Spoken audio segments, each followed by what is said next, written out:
Hey guys, what's going on? This is Aaron Linson with Podcast Engineer, and I wanted to actually talk about mixers versus audio interfaces. So I don't know if you can see that, but that is a rack-mounted audio interface inside of a case with a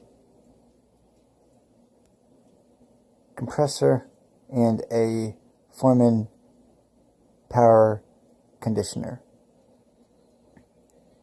What that does is, well, it takes your signal and it brings that into the computer. Now, what the computer does with that is really nothing, because you put it into the computer what's called pre-mixing.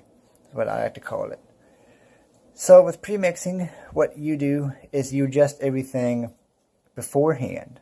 So before you start to record your podcast, you go there and adjust gains and all that. And you can do that inside the software you are recording with. You can go ahead and EQ beforehand or whatever. Some people like to do that. I don't, because I like to hear the natural sound of it. Then I like to EQ it, because I want to make those changes. Not while I'm trying to figure other things out, while I'm trying to get show notes, while I'm trying to get people invited to the podcast, whatever.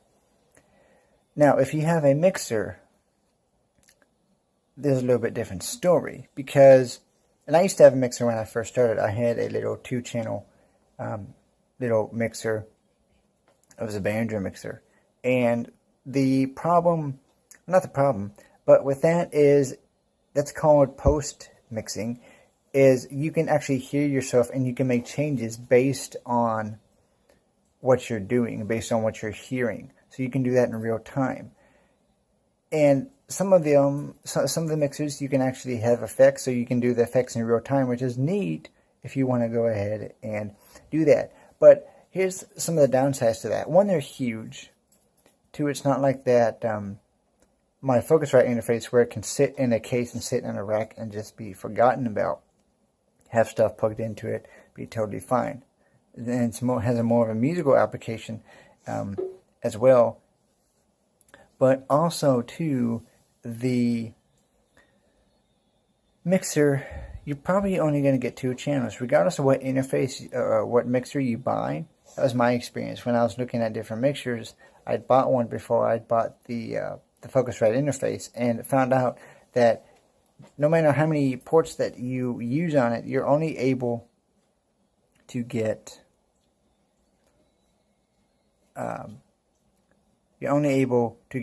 two. So your stereo right and left. So your signal that's coming out of the mixer and going into the computer, which is not really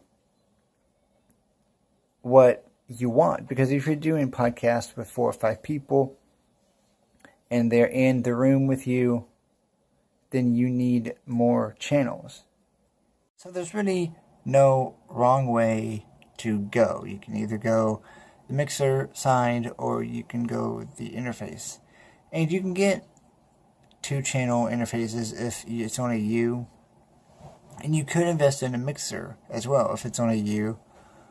Or you're going to run, say, an iPhone and do a couple of sound, like a little soundboard, with a bunch of different effects on it. You could do that. But it's just up to you what you want to do with it.